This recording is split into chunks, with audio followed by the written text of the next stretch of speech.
नमस्कार, आप देख रहे हैं एचआर न्यूज। आपको बड़ी खबर से अवगत कराएंगे। बड़ी खबर हमारे पास आ रही है कि रेवाड़ी पुलिस को एक बड़ी कामयाबी हासिल रेवाड़ी पुलिस ने की है। अंतरराज्यीय गिरोह का पर्दाफाश किया है और ये अंतरराज्यीय जो गिरोह है, ये जो राष्ट्रीय पाइपलाइन होती है, तेल की पाइपलाइन होती है, उनसे तेल चोरी करते थे और इसमें 9 लोगों को गिरफ्तार किया गया है। और इस गिरोह के जो लोग हैं वो अलग अलग राज्यों से है, कोई दिल्ली से है, कोई सोनीपत से है।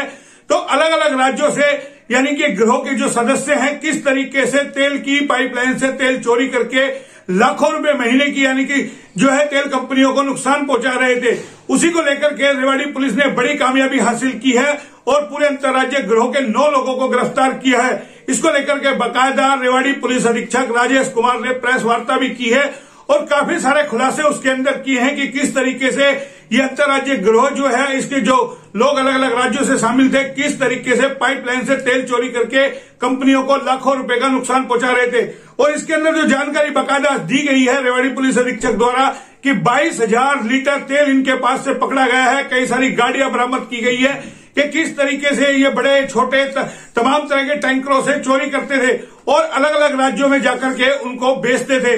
किस तरीके से लाखों रुपए का यानी कि जो कीमत बताई जा रही है 22,000 लीटर तेल की 21 लाख रुपए करीबन कीमत बताई जा रही है। तो ये कई दिनों से यानी कि चोरी कर रहे थे। पूरा मामला 2021 का है।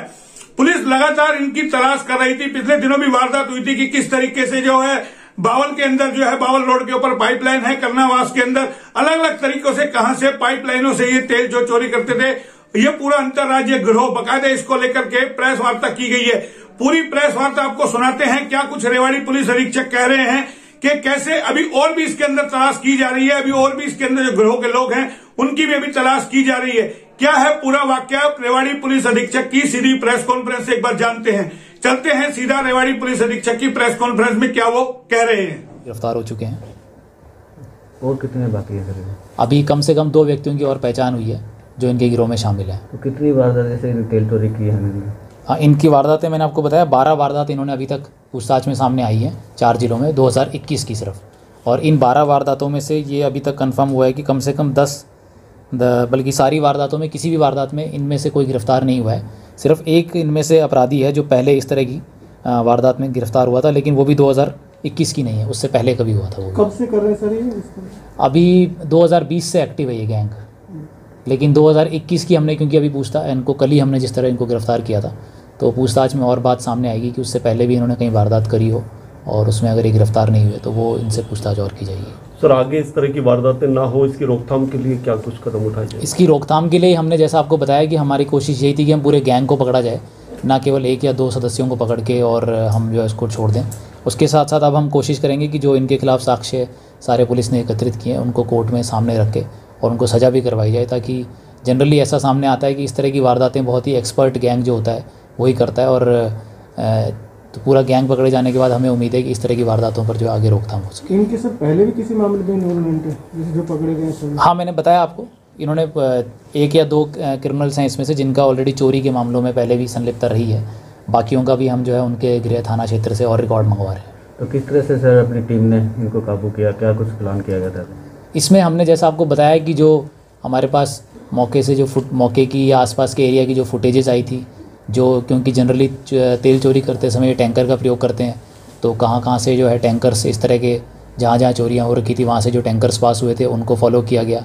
उसके साथ साथ जो टेक्निकल सर्विलांस टीम है हमारी, जो एविडेंस जो हमारा मोबाइल फ़ोन की लोकेशंस हैं उनके थ्रू भी इनको जो है ट्रेस किया गया। सर ये बड़े स्तर की बात है, छोटे स्तर की बात करें तो बावल रोड पर कई सारे ऐसे पॉइंट्स जो सामने आ रहे हैं जहां पर तेल चोरी की घटनाएं अक्सर होती है, तो उसकी रोकथाम के लिए क्या कुछ किया जाता है? जी, आप जो बता रहे हैं वारदात, वो एक टैंकर में से तेल चोरी कर की वारदातें होती हैं जिसमें कि सामने आया है कि 20 लीटर या 30 लीटर 40 लीटर वो निकाल लेते हैं। उस पर भी हम लोग जो है कार्रवाई कर रहे हैं। पीछे मॉलडाउन में 2 दिन पहले एक पर्चा उसमें भी दर्ज हुआ है। बट चूँकि ये जो क्राइम है इसमें बहुत ज़्यादा हाई स्टेक्स रहते हैं और इसमें ना केवल ये कोई थेफ्ट का एक नॉर्मल चोरी का केस है, जो पाइपलाइन होती है वो राष्ट्रीय हमारी जो है ना नेशनल रिसोर्स है, तो जो ऑयल है हमारा, और एक नेशनल इंफ्रास्ट्रक्चर होती है हमारी जो पाइपलाइन होती है, तो उसमें चोरी के साथ साथ ये भी खतरा बना रहता है कि पाइपलाइन में से जब ये चोरी करने की कोशिश करते हैं तो वहाँ पर एक्सप्लोजन भी हो सकता है, ब्लास्ट भी हो सकता है और लोगों की जो है जान माल की हानि भी हो सकती है। तो इसलिए ये जो बड़ा ऑर्गेनाइज क्राइम ये लोग चला रहे थे, उस पर ध्यान देते हुए हमने इस गिरोह को पकड़ा। जो है आदमी जुड़े हुए हैं वो चेक करते रहते हैं, सीक्रेटली कंपनी की इन्वॉल्वमेंट भी है? नहीं, अभी तक किसी भी कंपनी के कर्मचारी की इसमें इन्वॉल्वमेंट नहीं पाई गई है, लेकिन अगर पूछताछ में आगे इस तरह की कोई बात आती है वो हम आपको ज़रूर बताएंगे। ये सर पाइप में अगर लीकेज करते हैं तो इंटीमेट नहीं होता इनके कंट्रोल रूम में कुछ इस तरह? बिल्कुल। क्या यूज करते थे, किस तरह से, अगर पता नहीं चले इस तरह? नहीं, पता लगता है, बिल्कुल पता लगता है उसमें, लेकिन उसमें पता लगने में क्योंकि इनकी पाइपलाइन का एरिया बहुत लंबा होता है तो एग्जैक्ट लोकेशन उसमें नहीं आ पाती है, थोड़ा टाइम भी उसमें लगता है। पता तो लग जाता है कंपनी को, और इसलिए कंपनी जो हमें रिपोर्ट भी करती है। तो और हम अभी HPCL से एग्जैक्ट डेटा भी मांग रहे हैं कि जो पीछे रामपुरा की वारदात जो हुई है 26 दिसंबर को, उसमें अमाउंट कितना जो एग्जैक्ट जो क्वांटिटी है तेल की कितनी चोरी हुई है।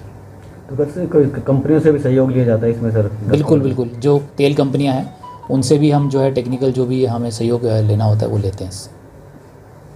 ठीक है, रामपुरा में था, कब कैसे? 26 दिसंबर जो है हम उसका परमानेंट सोल्यूशन करने की तरफ आगे बढ़ रहे हैं, और उसी कड़ी में जो है पार्किंग के पॉइंट्स आइडेंटिफाई किए गए हैं जो कि नगर परिषद और जो हुडा अधिकारी हैं उन्होंने आइडेंटिफाई किए हैं। और आने वाले दिनों में हम उम्मीद करेंगे कि शहर के जो वासी हैं उन ट्रैफिक जो पार्किंग पॉइंट्स हैं उन पर अपनी पार्किंग को जो है पार्किंग व्यवस्था का प्रयोग करेंगे, ताकि जो इलीगल अपनी पार्किंग ऑन रोड जो लोग कर देते हैं, रॉन्ग साइड पार्किंग या रॉन्ग साइड ड्राइविंग भी करते हैं, उस पर लगाम लग सकेगी। क्या कोई चालानिंग का भी कुछ किया जा रहा है सर? जो लाइफलाइन सर्कुलर रोड की बात करें, सड़क के दोनों तरफ अवैध पार्किंग का काम कर रहे हैं एक तरह से, तो उनके खिलाफ कोई चालान किए जाएं या इस तरह का? इसमें यह है कि एक बार जब पार्किंग की व्यवस्था हो जाएगी, क्योंकि अभी आप जैसा जानते हैं पार्किंग की कोई पक्की व्यवस्था नहीं है, तो जब तक कि पक्की व्यवस्था ना हो जाए हम उसमें अभी चालानिंग पर इतना ज़्यादा हमारा जोर नहीं है।